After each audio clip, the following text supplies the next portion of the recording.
सभी हिंदी साहित्य प्रेमियों का हिंदी साहित्य की क्लास में आपका हार्दिक स्वागत अभिनंदन। हम पढ़ रहे हैं भक्ति काल से संबंधित क्वेश्चन आंसर। हमारी ये श्रृंखला है क्वेश्चन भक्ति काल से जितने भी महत्वपूर्ण क्वेश्चन आंसर हैं वो हम कर रहे हैं। ये बुक है youth competition guide, 13,000 plus question है इसमें।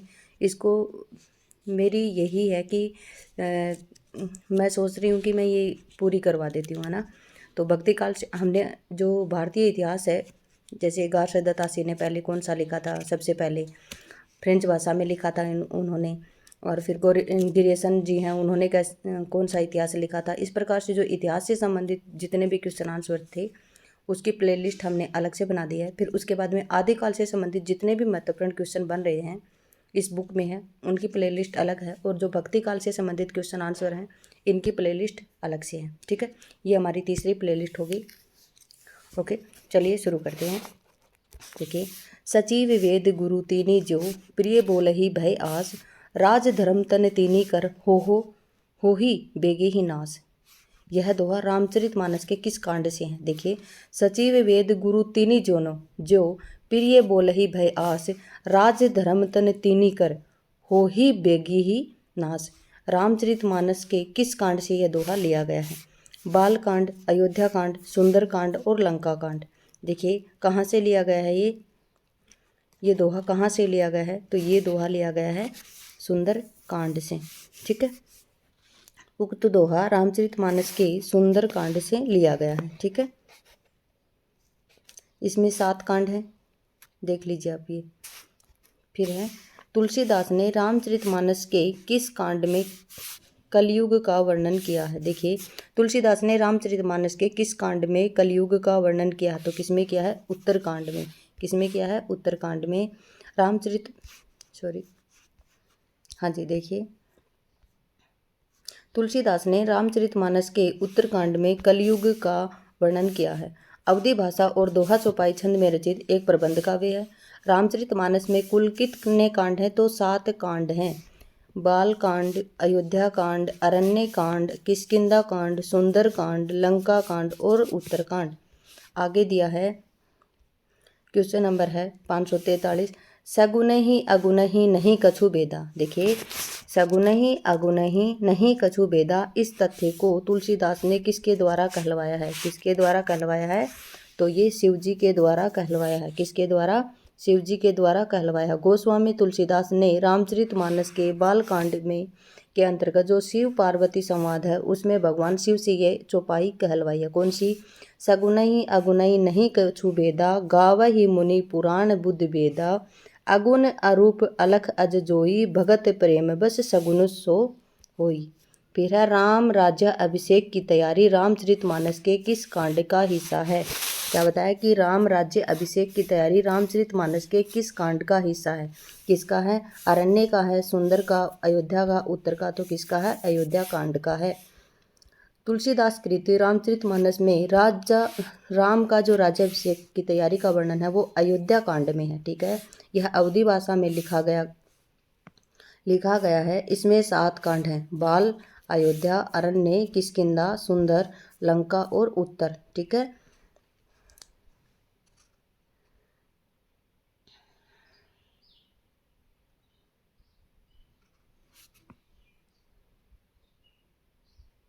ओके, चलिए, रामचरितमानस के अयोध्या कांड में कौन सा संवाद नहीं है? राम भारत संवाद, सीताराम संवाद, श्री राम वाल्मीकि संवाद और शिव पार्वती संवाद। तो कौन सा नहीं है? रामचरितमानस के अयोध्या कांड में कौन सा संवाद नहीं है? तो कौन सा नहीं है? शिव पार्वती संवाद नहीं है। क्या है? शिव पार्वती संवाद नहीं है। ठीक है, आप देखेंगे आंसर की व्याख्या। रामचरितमानस के अयोध्या कांड में शिव पार्वती संवाद नहीं हुआ है, जबकि अयोध्या कांड में श्री राम भरत संवाद, श्री राम सीता संवाद और श्री राम और वाल्मीकि संवाद हुआ है। अयोध्या कांड में प्रथम श्लोक में किसकी स्तुति की गई है? राम की, सीता की, शंकर की, हनुमान की। तो किसकी की गई है? शंकर की गई है। रामचरितमानस का हृदय स्थल कहे जाने वाले कांड अयोध्या कांड के प्रथम श्लोक में भगवान शंकर की स्तुति की गई है। चित्रकूट निवास रामचरितमानस के किस कांड का हिस्सा है? देखिए, चित्रकूट निवास है वो रामचरितमानस के किस कांड का हिस्सा है?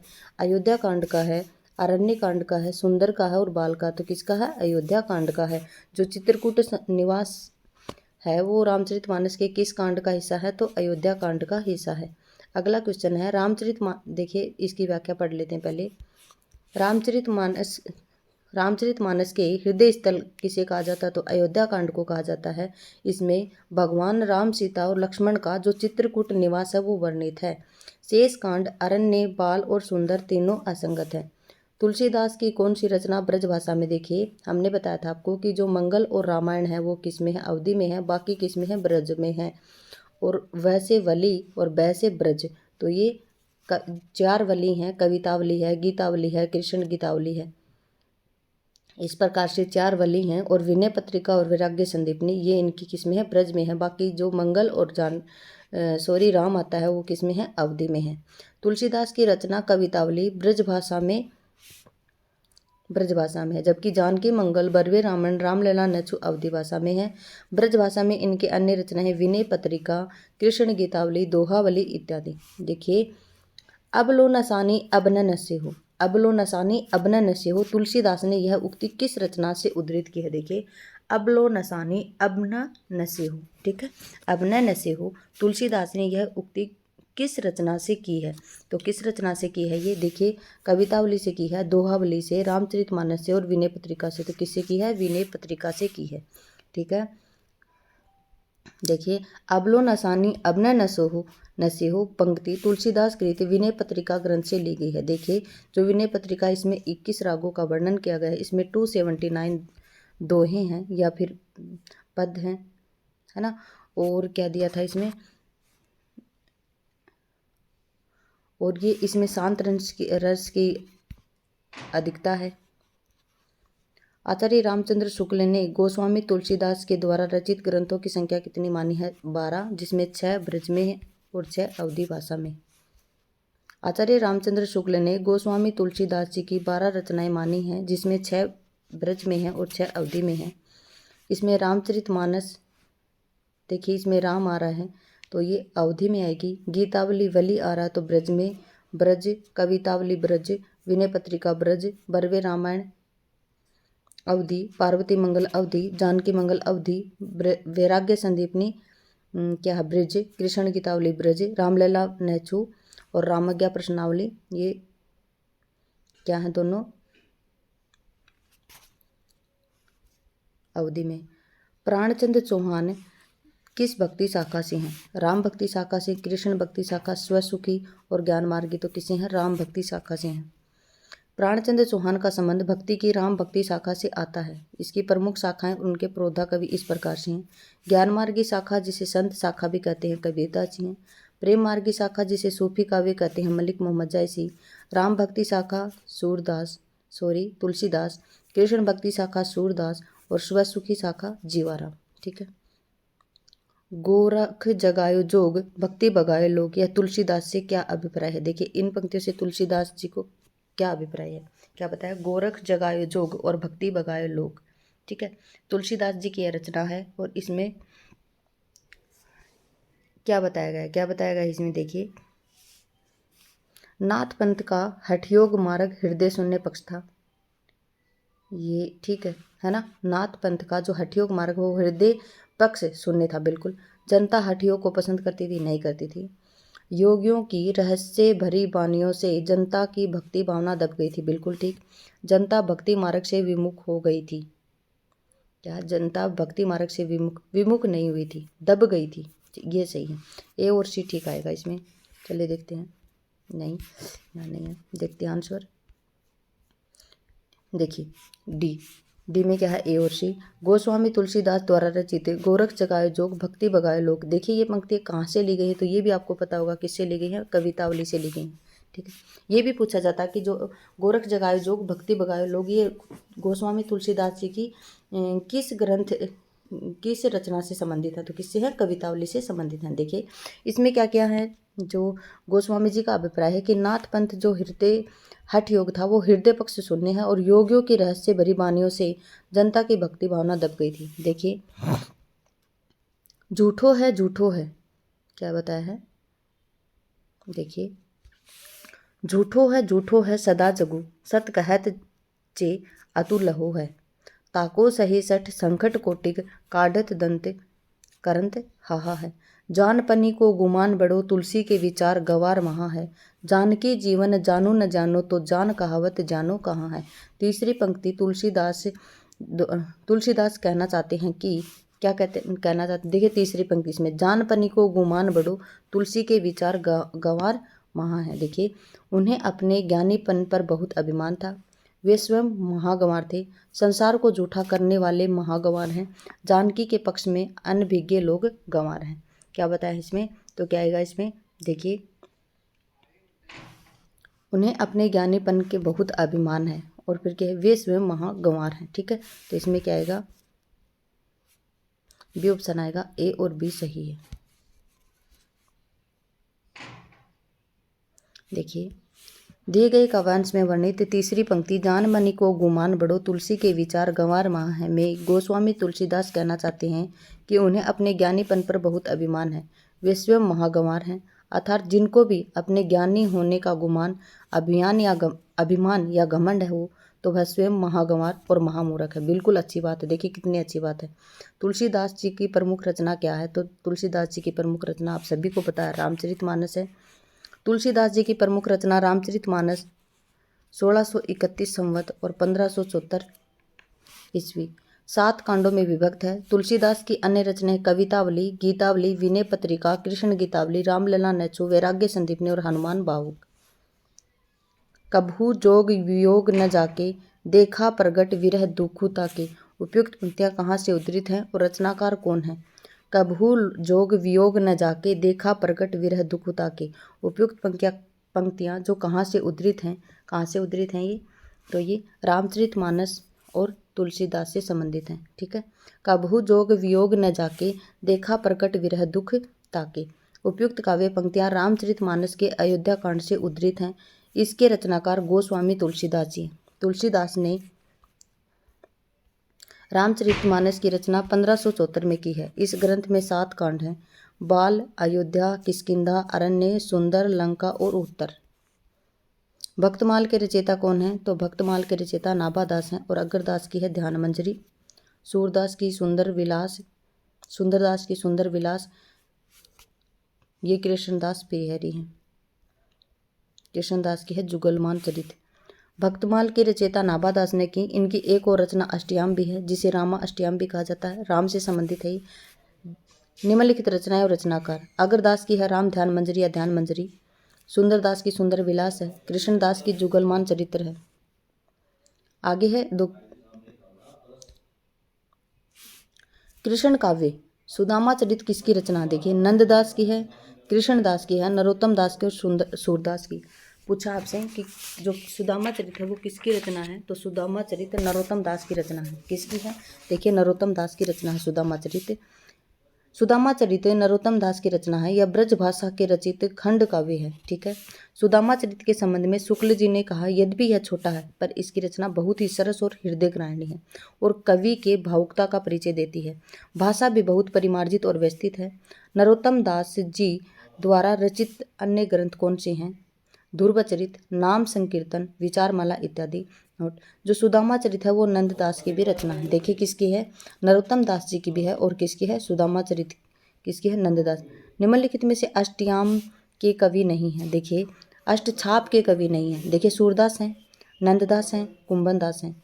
कुंभनदास और जो सूरदास हैं ये किसके थे, वल्लभाचार्य के शिष्य थे, और जो नंददास हैं विठलाचार्य के शिष्य थे। रैदास नहीं है, इसका आंसर क्या आएगा, रैदास है, क्योंकि रैदास निर्गुण भक्ति परंपरा से संबंधित थे। ठीक है, रैदास किससे थे, निर्गुण भक्ति परंपरा।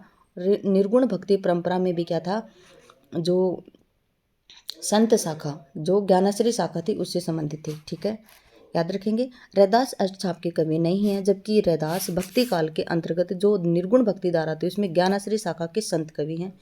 गोस्वामी विठलनाथ ने 1565 में 4 वल्लभाचार्य के और 4 अपने शिष्य मिलाकर अष्टछाप की स्थापना की थी। देखिए, वल्लभाचार्य के कुल 84 शिष्य थे और विठलाचार्य के कुल 252 शिष्य थे। याद रखेंगे। अष्टछाप के प्रमुख कवि निम्नलिखित में से इस प्रकार से हैं। देखिए, इन्होंने 4 अपने लिए शिष्य और 4 अपने पिता के वल्लभाचार्य की शिष्य ली।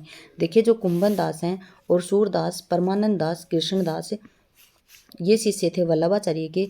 गोविंद स्वामी, छीत स्वामी, चतुर्भुज दास और नंददास। देखिए, ये जो कुंभन दास हैं और सूरदास, परमानंद दास, कृष्णदास, कहीं पे मैंने पढ़ा था कि एक मैम ने पढ़ाया था कि बल्ले बल्ले बल्ले बल्ले से क्या हो जाएगा कि वल्लभाचार्य किसी से हैं, कुंभा के सुर पर कृष्ण नाचे। क्या है? कुंभा के सुर पर से परमानंद और कृष्ण नाचे तो कृष्णदास। और फिर विठलाचार्य को उन्होंने याद करवाया था कि बैठो गोविंद, विठल से बैठो, बैठो से विठल, विठल बैठो गोविंद, गोविंद से गोविंद स्वामी। क्या बोला है कि बैठो गोविंद चतुर्भुज छत पर है, छत पर चतुर्भुज नंद हैं। इस प्रकार से कुछ याद करवाया था। ठीक है। कुंभन दास वो प्रथम अष्टछापी थे और जाति से क्या थे? क्षत्रिय थे। विठलनाथ ने सूरदास को पुष्टि मार्ग का जहाज कहा है। देखिए, जब सूरदास जी की मृत्यु हुई तब विठलनाथ जी ने कहा था कि पुष्टि मार्ग का जहाज जात है, जिसको कछु लेना हो तो ले ले। ठीक है। परमानंद ने परमानंद सागर, दान लीला और ध्रुव चरित जैसे ग्रंथों की रचना की है। ठीक है। और नंददास को जड़िया कवि कहा जाता है। नंददास को जड़िया कवि किसने कहा? रामचंद्र शुक्ल जी ने कहा है। और देखिए, सूरदास जी के बाद में जितने भी रचनाएं महत्वपूर्ण जो कवि माने जाते हैं अष्टछाप में, वो किसको माना जाता है? नंददास जी को माना जाता है। चलिए आगे देखते हैं। 559 स्वामी हरिदास द्वारा प्रवर्तित संप्रदाय कौन सा? देखिए, स्वामी हरिदास के द्वारा राधा वल्लभ संप्रदाय है, सखी संप्रदाय है, निम्बार्क संप्रदाय है, तो कौन सा आएगा? देखिए, स्वामी हरिदास के द्वारा जो हरिदास के द्वारा परिवर्तित जो संप्रदाय है वो क्या आता है? सखी संप्रदाय आता है। कौन सा आता है? सखी संप्रदाय। देखिए, इसकी डिटेल्स पढ़ लेते हैं। स्वामी हरिदास द्वारा प्रवर्तित संप्रदाय है वो सखी संप्रदाय आता है। स्वामी हरिदास ने वृंदावन में निम्बार्क मत के अंतर्गत सखी संप्रदाय, जिसे टटी संप्रदाय भी कहा जाता है, उसकी स्थापना की थी। स्वामी हरिदास थे वो अकबर के दरबारी कवि तानसेन के शिष्य थे। ठीक है। स्वामी हरिदास थे वो क्या थे? अकबर के जो दरबारी कवि तानसेन थे उनके शिष्य थे। सखी संप्रदाय निकुंज बिहारी भगवान श्री कृष्ण को सर्वोपरि माना करते थे। ठीक है। स्वामी हरिदास के 2 ग्रंथ प्राप्त हुए, सिद्धांत के मत पद और केली माला। आगे पढ़ेंगे। जगन्नाथ गोस्वामी बिराहीन विठल विपुल नागरीदास सखी संप्रदाय के प्रमुख कवि हैं। ओके। राधा वल्लभ संप्रदाय की स्थापना 1534 में हुई और किसने की थी? आचार्य हित हरिवंश ने की थी। और कहाँ पे की थी? वृंदावन में की थी। सनकादि संप्रदाय, जिसे निम्बार्का संप्रदाय भी कहा जाता है और इसको हंस संप्रदाय भी कहा जाता है, इसके प्रवर्तक कौन है? तो निम्बार्काचार्य हैं और इसका मूल नाम नियमानंद था। देखिए, निम्बार्काचार्य का मूल नाम क्या था? नियमानंद था। अष्टछाप का संबंध इनमें से किस काव्य धारा से है? किससे है? तो सभी को पता है आपको, कृष्ण काव्य धारा से है। अष्टछाप का संबंध कृष्ण भक्ति काव्य धारा से है। गोस्वामी विठलनाथ ने 1565 में 4 वल्लभाचार्य के और 4 अपने शिष्य लेके अष्टछाप की स्थापना की थी। अष्टछाप कवियों के नाम इस प्रकार से हैं: कुंभन दास, सूरदास, परमानंद दास, कृष्णदास, गोविंद स्वामी, छीत स्वामी, चतुर्भुज दास, नंददास। ठीक है। कुंभन दास प्रथम अष्टछापी कवि थे। ये जाति से क्षत्रिय थे। भक्ति काल की 2 प्रमुख काव्य धाराएं हैं: निर्गुण भक्ति काव्य धारा, सगुण भक्ति काव्य धारा। निर्गुण काव्य धारा के अंतर्गत ज्ञानाश्रय काव्य शाखा संत काव्य धारा और प्रेमाश्रय शाखा सूफी काव्य धारा के अंतर्गत आती है। ठीक है। फिर है सगुण काव्य धारा के अंतर्गत राम भक्ति शाखा और कृष्ण भक्ति शाखा 2 धाराएं आती हैं। रासो काव्य धारा आदिकाल से संबंधित है। देखिए, ये हम पढ़ चुके हैं सब। इसमें अकबर दरबार के नवरत्नों में शामिल कवि थे। कौन थे? रस खान, कुंभन दास, रहीम और तुलसीदास। इसमें पूछा है कि अकबर दरबार के नवरत्नों में कौन थे? तो देखिए, रहीम थे। ठीक है, रहीम थे। अकबर दरबार के नवरत्नों में शामिल कौन थे? रहीम थे। रहीमदास जी का मूल नाम अब्दुल रहीम खाने खाना था। दोहावली, नगर शोभा, श्रृंगार सोटा, मदनाष्टक रहीम दास की रचनाएं हैं। देखिए, हाँ जी। बरवे नायिका भेद रहीम द्वारा अवधी भाषा में लिखा प्रथम रीति निरूपक ग्रंथ है। आगे देखते हैं। देखिए, अकबर ने अपनी सत्ता में सुदृढ़ीकरण हेतु 9 विद्वानों की नियुक्ति की थी, जिसे कालांतर में अकबर के नवरत्न के नाम से जाना जाता है। अकबर के नवरत्नों में शामिल प्रमुख है, देखिए कम कम दिखाई दे रहा है, अबुल फजल हैं, फैजी हैं, तानसेन, बीरबल, राजा टोडरमल, राजा मान सिंह, अब्दुल रहीम खाने खाना, हकीम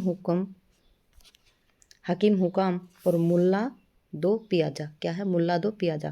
देखिए, रसखान और कुंभनदास कृष्ण भक्त कवि और तुलसीदास क्या है? राम भक्त कवि हैं। देखिए, अष्टछाप के कवियों में किसमें पिता पुत्र का संबंध है? देखिए, किसमें है? नंददास कृष्णदास में नहीं, कुंभनदास चतुर्भुजदास में बिल्कुल है, और इनमें भी नहीं है, इनमें भी नहीं है। तो क्या आएगा? कुंभनदास और जो चतुर्भुजदास हैं वो क्या है? पिता पुत्र का संबंध है। कुंभनदास किसके शिष्य थे? तो वल्लभाचार्य के थे, और जो चतुर्भुजदास थे वो किसके थे? विठलाचार्य के शिष्य थे। देखिए, ये पेज तो पूरा ही खराब हो रखा है। चलिए कोशिश करते हैं। अष्टछाप के कवियों में कुंभनदास चतुर्भुजदास के पिता पुत्र का संबंध था। अष्टछाप की स्थापना वल्लभाचार्य के पुत्र विठलाचार्य ने की थी। विठलनाथ ने श्रीनाथ मंदिर में 8 पहर भगवान की भक्ति हेतु 1565 में अष्टछाप की स्थापना की थी। इसमें 4 वल्लभाचार्य के शिष्य थे, जिसमें कुंभनदास, सूरदास, परमानंद दास, कृष्णदास और 4 विठलाचार्य के शिष्य थे, जिन्हें गोविंद स्वामी, चीत स्वामी, चतुर्भुज दास और नंददास कहते हैं। ठीक है, ये इनके प्रमुख नाम थे। सूर सागर में वर्णित जो राधा कृष्ण की लीलाएं हैं उनकी अनुरूपता किसमें? भागवत के 12 स्कंद में, भागवत के द्वितीय स्कंद में, भागवत के अष्टम में और भागवत के नवम स्कंद में। तो किसमें आएगा ये? भागवत के 12 स्कंद में आएगा। किसमें आएगा? भागवत के 12 स्कंद में आएगा। सूर सागर के वर्णित जो राधा कृष्ण की लीलाएं हैं उनके अनुरूपता भागवत के 12 स्कंद में है। सूर सागर ब्रज भाषा के महाकवि सूरदास कृत जो कीर्तन पर्व है उसमें सुंदर संकलन है। सूर सागर के 2 रूप मिलते हैं, संग्रहात्मक और संस्कृत भागवत के अनुसार 12 स्कंदात्मक। सूर सागर के विभिन्न विद्वानों ने सर्वसम्मति से गेय मुक्त काव्य कहा है इनको। सूरदास द्वारा रचित 25 ग्रंथ है, जिसमें से 3 उपलब्ध हुए हैं, सूर सागर, सूर सरावली और साहित्य लहरी। इन तीनों का वर्णन कहाँ पे मिलता है? हमें आचार्य रामचंद्र शुक्ल जी का जो हिंदी साहित्य का इतिहास है वहाँ पे मिलता है। चलिए आगे क्वेश्चन है, नंददास के व्यक्तित्व और कृतित्व के संबंध में कौन सा कथन सही नहीं है? पूछा। ये गोस्वामी विठलनाथ के शिष्य थे, बिल्कुल ठीक। अष्टछाप के कवियों में वे सर्वाधिक प्रसिद्ध हुए।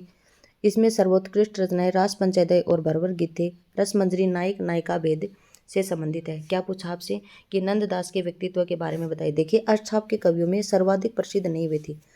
सबसे सर्वाधिक प्रसिद्ध किसमें बताया गया है? सूरदास जी को बताया गया। देखिए, अष्टछाप के कवियों में सबसे ज़्यादा प्रसिद्ध माने जाएंगे सूरदास जी के बाद में नंबर आता है किसका? नंददास का। ठीक है, दिए गए कथनों में अष्टछाप के कवियों में वे ही सर्वाधिक महत्वपूर्ण थे, ये सही नहीं है। नंददास ब्रज भाषा के कवि थे, बिल्कुल ठीक। ये वल्लभ संप्रदाय के अष्टछाप कवियों में एक प्रमुख कवि थे। गोस्वामी विठलनाथ के ये शिष्य थे।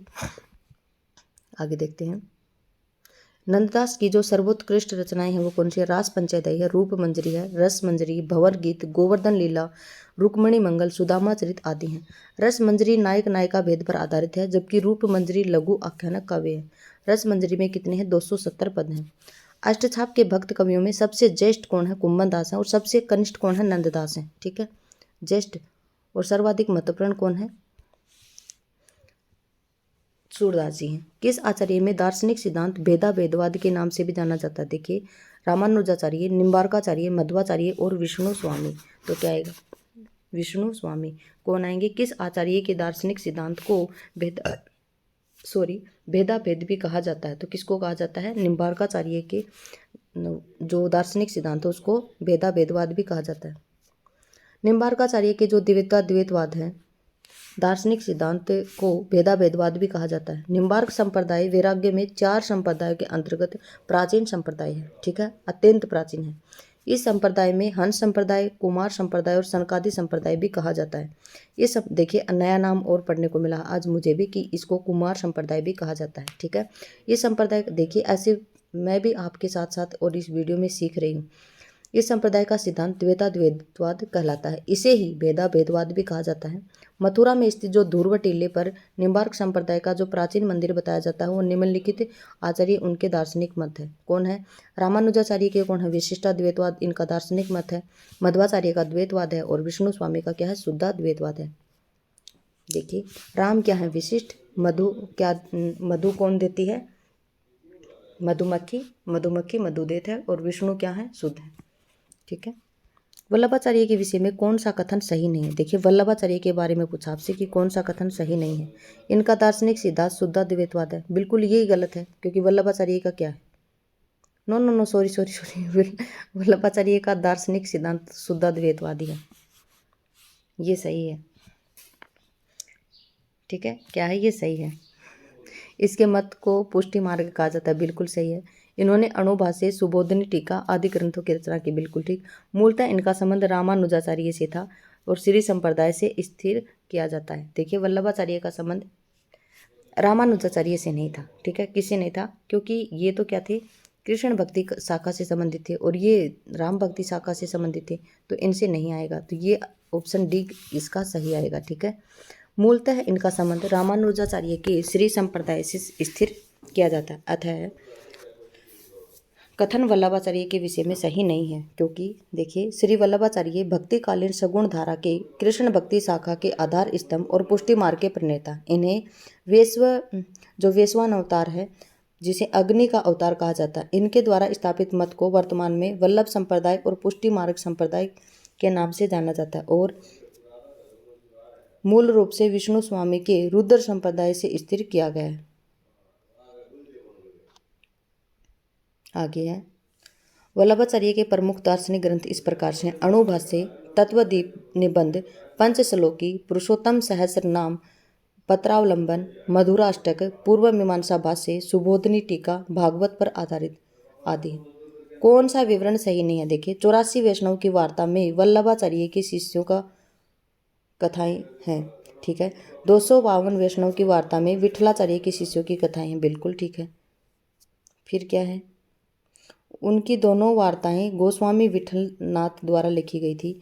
इन वार्ताओं में प्राचीन ब्रज भाषा गद्य रूप में, देखिए, इनकी जो उक्त दोनों रचनाएं वार्ताएं हैं गोस्वामी विठलनाथ के द्वारा नहीं लिखी गई है। विठलनाथ जी के पुत्र थे गोकुलनाथ, उनके द्वारा लिखी गई है। किनके द्वारा लिखी गई है? जो विठलनाथ के पुत्र थे गोकुलनाथ, उनके द्वारा लिखी गई है। तो ये कथन इनका गलत है। चलिए आगे देखते हैं। दिए गए विवरणों में उपयुक्त दोनों वार्ताएं गोस्वामी विठलनाथ द्वारा लिखी गई हैं, सही नहीं है। गोकुलनाथ रचित दो वार्ता ग्रंथ बताए गए हैं। पहला है 84 वैष्णव की वार्ता और दूसरा है 200 वैष्णव की वार्ता। देखिए, जो 84 वैष्णव की वार्ता है वो वल्लभाचार्य से संबंधित है, वल्लभाचार्य के शिष्यों से संबंधित, और 252 वैष्णव की वार्ता है वो विठलाचार्य के शिष्यों से संबंधित है। आगे क्या दिया? 84 वैष्णव की वार्ता वो वल्लभाचार्य के शिष्यों की कथाएं हैं, जबकि 252 वैष्णव की वार्ता है वो विठलाचार्यों की शिष्यों की कथाएं हैं। इन वार्ताओं का प्राचीन ब्रजभाषा गद्य रूप मिलता है। क्या मिलता है? ब्रजभाषा में गद्य रूप मिलता है। भक्तिकालीन कृष्ण काव्य धारा के संबंध में कौन सा कथन सही नहीं है? इनकी एक सामान्य प्रकृति यह थी कि यह अधिकतर प्रबंध रूप में रचा गया। पुष्टि मार्गीय कृष्ण काव्य में गोपाल कृष्ण की बाल लीला को विशेष महत्व दिया गया। कृष्ण काव्य का सर्वाधिक प्रिय विषय राधा कृष्ण की प्रेम लीला है। अधिकांश कृष्ण काव्य गीति पदों में रचे गए हैं। देखिए, 568 का क्वेश्चन क्या है, आंसर क्या आएगा? तो देखिए, इनकी एक सामान्य प्रकृति यह है कि यहाँ पर अधिकतर प्रबंध रूपों में लिखे गए हैं। बिल्कुल ये गलत है, क्योंकि देखिए, भक्ति काल में जो कृष्ण भक्ति शाखा उसमें प्रबंध काव्य नहीं लिखे गए हैं। भक्ति काल कृष्ण काव्य धारा के संबंध में उक्त कथन इनकी एक सामान्य प्रकृति है। अधिकतर प्रबंध रूप में रचा गया इतिहास सही नहीं है। कृष्ण भक्ति काव्य की प्रमुख विशेषताएं: अवतारवाद की भावना, राधा कृष्ण की लीलाओं का वर्णन, वात्सल्य एवं श्रृंगार रस का वर्णन, प्रकृति चित्रण, संगीतात्मक ब्रज भाषा की प्रमुखता। ठीक है। इनमें से कौन सा कवि ज्ञान मार्गी विचारधारा से संबंध नहीं है? जम्बनाथ, ध्रुवदास, मलुकदास और सुंदरदास। क्या पूछा है? इनमें से कौन सा कवि ज्ञान मार्गी से संबंधित नहीं है? तो कौन नहीं है? ध्रुवदास नहीं है। ठीक है। ध्रुवदास जी राधा वल्लभ संप्रदाय के भक्त कवियों के प्रमुख हैं। जबकि जम्बनाथ, मलुकदास, सुंदरदास ज्ञान मार्गी शाखा से संबंधित है। मलुकदास 12 खड़ी, रतन खान ज्ञानबोध, सुंदरदास की ज्ञान समुद्र सुंदर विलास, जम्बनाथ की विष्णु संप्रदाय के संप्रवर्तक माने जाए। राधा वल्लभ नामक वैष्णव भक्ति संप्रदाय के प्रवर्तक कौन है? देखिए, वल्लभाचार्य हैं, हित हरिवंश हैं, स्वामी हरिदास और चैतन्य महाप्रभु हैं। 570 में क्या आएगा? राधा वल्लभ नामक जो वैष्णव भक्ति संप्रदाय है उसके प्रवर्तक किसे माना जाता है? तो कौन माने जाते हैं? हित हरिवंश को माना जाता है। राधा वल्लभ संप्रदाय के प्रवर्तक गोस्वामी हित हरिवंश हैं। इनका जन्म विक्रमी संवत 1559 तथा निधन 1609 में हुआ था। स्फुट पदावली और हित 84 ब्रजभाषा इनकी प्रमुख रचनाएं। प्रवर्तक संप्रदाय इस प्रकार से प्रवर्तक ही हैं। वल्लभ संप्रदाय के वल्लभाचार्य, राधा वल्लभ संप्रदाय के हित हरिवंश, सखी संप्रदाय के स्वामी हरिदास और गौड़ीय संप्रदाय के चैतन्य महाप्रभु। ठीक है, आज हम पढ़ेंगे यहीं तक। वीडियो में बने रहने के लिए धन्यवाद। आपका दिन शुभ रहे। जय हिंद, जय भारत।